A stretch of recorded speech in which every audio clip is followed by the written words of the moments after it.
Sizni eringiz chindan sevadimi, sevmaydimi? Hozir bilib olasiz. Erkaklar 3 xil usulda sevadilar. Birinchisi, chindan sevadigan erkak. Bu erkak ayolini boricha qabul qiladi. O'zgartirishga urinmaydi. Yonida turadi, qo'llaydi, tinglaydi, tushunadi. Mehrini bosim bilan emas, xotirjamlik bilan beradi. Ozishing kerak, semirishing kerak demaydi. Mana shu haqiqiy sevgi.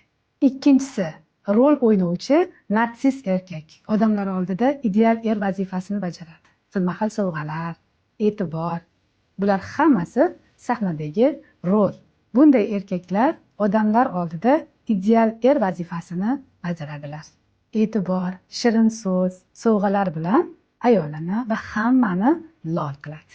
Lekin ichkariga kirganda tanqid qiladi, bosim qiladi, solishtiradi va ayolini o'zgartirishga harakat qiladi. Unutmang, bunday erkakning sevgisi ayolga qaratilgan emas, o'ziga qaratilgan sevgi hisoblanadi. Uchinchisi, qo'rqib sevuvchi erkak.